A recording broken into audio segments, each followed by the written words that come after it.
Hello friends, स्वागत है आपका मेरे किचन में। आज मैं आपके साथ शेयर करूंगी बाज़ार जैसे एकदम क्रिस्पी और एकदम सॉफ्ट ऐसे मूंग दाल के दाल वड़े की रेसिपी। बारिश के मौसम में ये दाल वड़ा और साथ ही में तली हुई हरी मिर्च और प्याज मिल जाए तो और कुछ भी नहीं चाहिए। ये दाल वड़ा एकदम टेस्टी और एकदम डिलीशियस लगते हैं। इसे हम बिना इनो और बिना सोडा का यूज़ किए बनाएंगे और कुछ टिप्स के साथ बनाएंगे। तो आप इस दाल वड़े को प्याज के साथ या फिर तली हुई हरी मिर्च, टोमेटो केचप या फिर चाय के साथ सर्व कर सकते हो। तो चलिए रेसिपी शुरू करते हैं।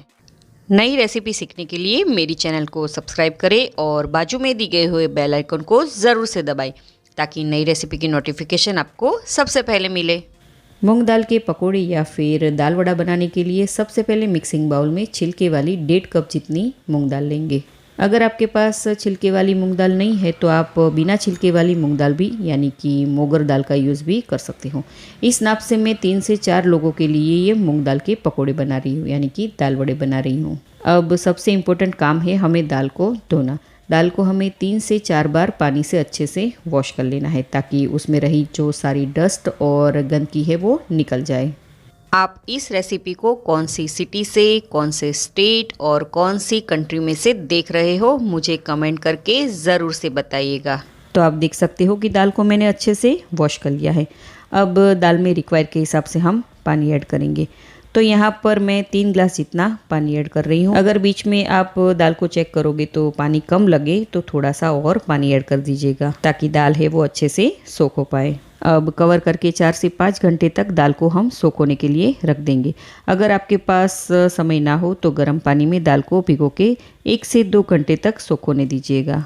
तो लगभग 5 घंटे हो गए हैं और आप देख सकते हो कि दाल है वो अच्छे से सोख हो गई हैं और फूल कर डबल भी हो गई हैं और दाल की छिलके है वो भी अलग हो गई है। ये देखें।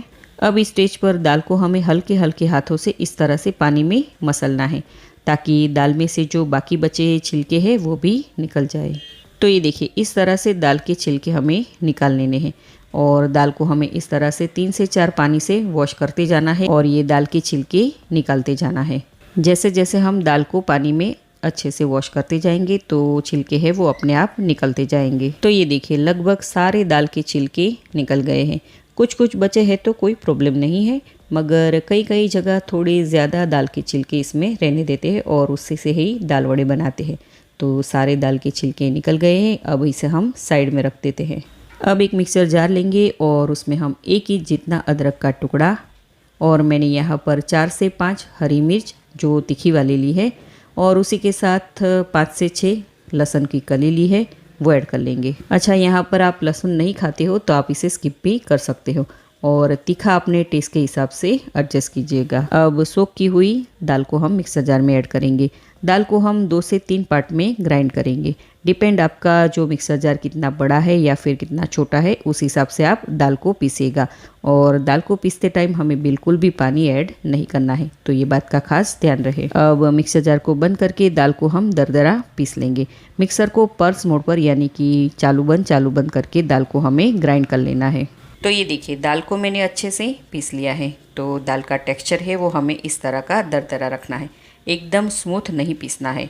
तो ये बात का खास ध्यान रहे और इसी तरह से हमें सारी दाल को पीसकर रेडी कर लेना है। तो ये सारी पीसी हुई दाल को हम एक मिक्सिंग बाउल में ट्रांसफ़र कर लेंगे। तो आप देख सकते हो कि दाल को मैंने अच्छे से पीस लिया है। अब सोक की हुई दाल में से मैंने 2 से 3 बड़ी चम्मच जितनी दाल को बचा के रखा था वो ऐड कर लेते हैं। इससे क्या होगा कि जब हम दाल वड़ा खाएंगे तो दाल का ये जो क्रंची टेस्ट है वो बहुत ही अच्छा आएगा। अब आता है सबसे इम्पोर्टेंट पार्ट। हमें क्या करना है कि दाल को हमें कंटिन्यू एक ही दिशा में इसी तरह से फेंटते जाना है। यहाँ पर हम ना ही सोडा का और ना ही हम इनो का यूज़ करेंगे, फिर भी हमारी जो दाल वड़ा है वो एकदम जालीदार बनेगी। मगर ये स्टेप करना बहुत ही ज़रूरी है। ये स्टेप करना बहुत ही ज़रूरी है। लगभग 4 से 5 मिनट तक बैटर को हमें एक ही दिशा में फेंटते जाना है ताकि बैटर में हवा है वो इनकॉर्पोरेट होगी और बैटर है वो एयर को पकड़ लेगा और बैटर का कलर भी चेंज हो जाएगा।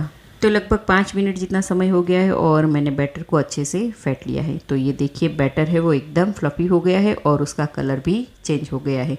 अब उसमें हम कुछ मसाले कर लेते हैं।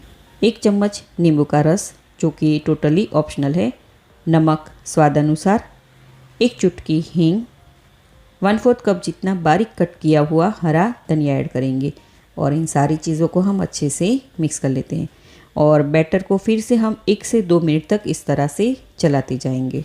अब यहाँ पर मैं एक चीज़ डालना भूल गई हूँ, 1 छोटी चम्मच जितनी कुटी हुई काली मिर्च। आप इसे ज़रूर से ऐड कीजिएगा, इससे दाल वड़ा का टेस्ट है वो बहुत ही अच्छा आता है।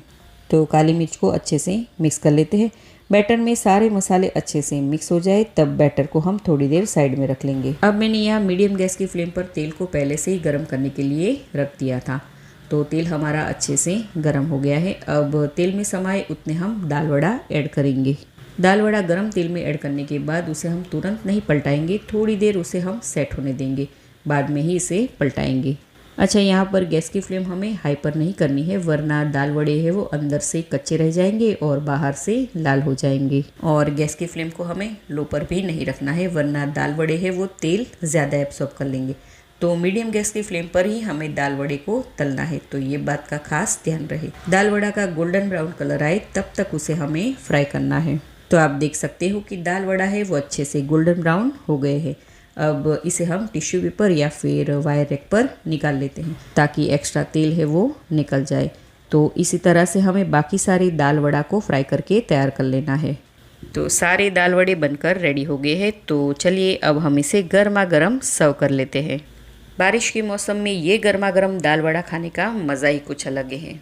ये दाल वड़ा आप तली हुई हरी मिर्च के साथ, प्याज के साथ या फिर हरी चटनी जो पुदीना और हरा धनिया से बनाई जाती है उसी के साथ या फिर टोमेटो केचप के साथ सर्व कर सकते हो। बहुत ही टेस्टी लगता है। तो कितना आसान है इसे बनाना, और ये बने हैं ना बाहर से एकदम क्रिस्पी और अंदर से एकदम जालीदार और खाने में एकदम सॉफ्ट। तो इस बारिश के मौसम में आप ये कुरकुरे और चटपटे दाल वड़े ज़रूर से ट्राई कीजिएगा, सभी को बहुत ही पसंद आएंगे। आप इसको ज़रूर से बनाइएगा। अगर आप बनाए तो मुझे कमेंट करें और इंस्टाग्राम पर भी कुक विथ मनीषा पटेल में भी कमेंट करें, और मैं वहाँ पर भी बहुत सारे फूड रिलेटेड अपडेट्स वहाँ लगातार डालती हूँ। तो है ना एकदम सिंपल सी रेसिपी। अगर आपको मेरी आसान सी और सिंपल सी रेसिपी अच्छी लगी हो तो वीडियो को लाइक ज़रूर से कीजिएगा और ज़्यादा से ज़्यादा शेयर कीजिएगा। तो मैं मनीषा पटेल फिर मिलूँगी ऐसी ही आसान सी रेसिपी के साथ।